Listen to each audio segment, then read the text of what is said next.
अस्सलाम वालेकुम व्यूवर्स, आप देख रहे हैं इन सर्च ऑफ विजडम और आज की हमारी डिस्कशन बहुत ही इंटरेस्टिंग होने वाली है।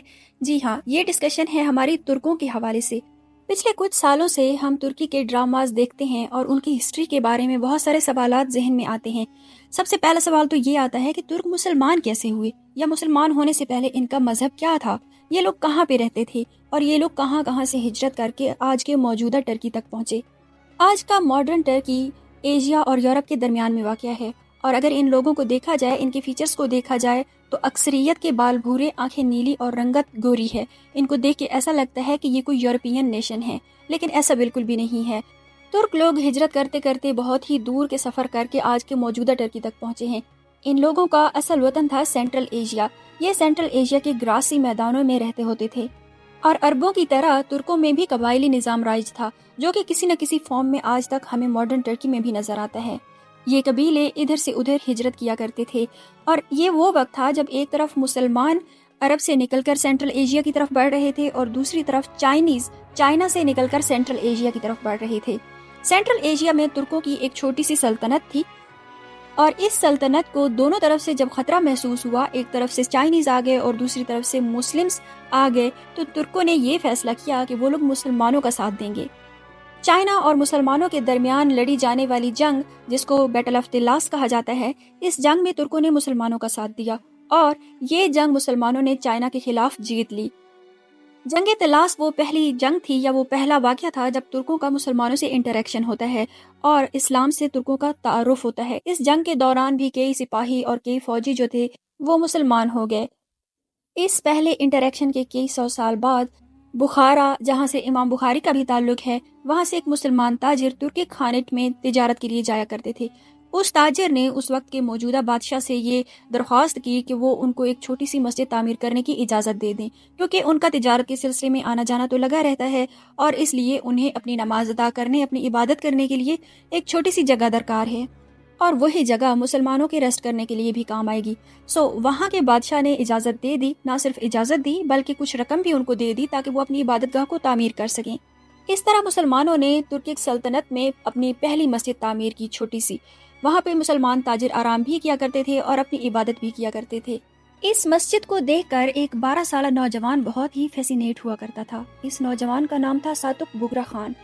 सातुक बुगरा खान अपनी फैसिनेशन की वजह से मस्जिद में दाखिल होता और देखता मुसलमानों का तरीका इबादत, और उनसे मुख्तलिफ किस्म के सवालात भी पूछता।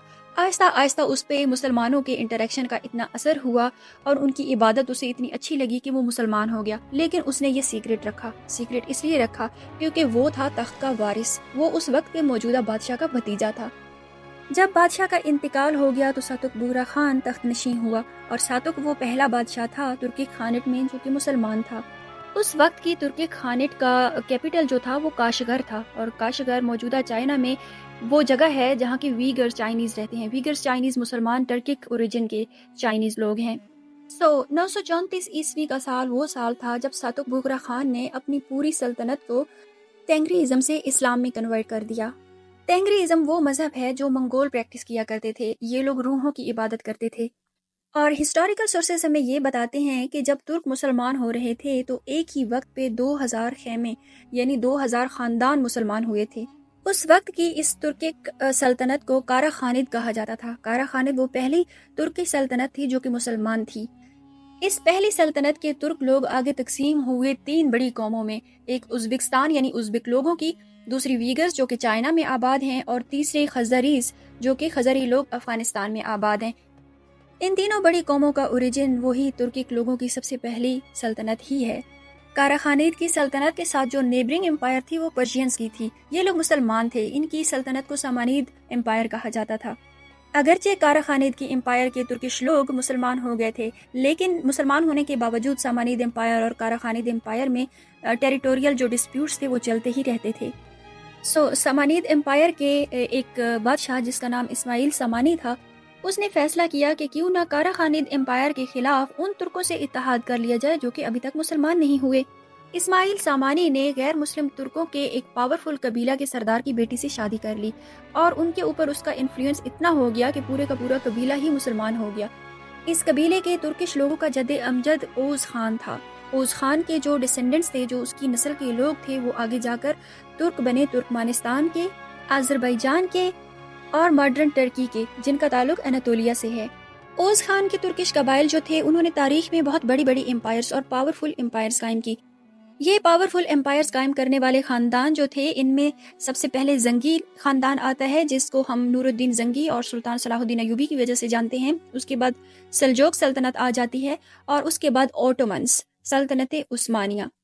سب سے مائٹی اور سب سے بڑی اور لانگ لاسٹنگ امپائر جو تھی، وہ عثمانیوں نے بنائی۔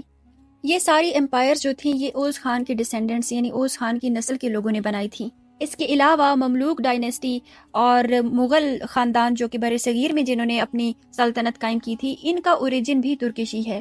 تو یہ ہم ڈسکس کریں گے آنے والی ویڈیو میں کہ ان کا اوریجن کیسے ترکش اور منگول ہے۔ آج کی ویڈیو سے امید ہے آپ کو بہت کچھ نیا سیکھنے کو ملا ہوگا۔ میرے چینل کو سبسکرائب کریں، ویڈیو کو لائک کریں اور اپنا فیڈ بیک دینا بالکل بھی نہ بھولیے گا۔ Thanks for watching. اللہ حافظ۔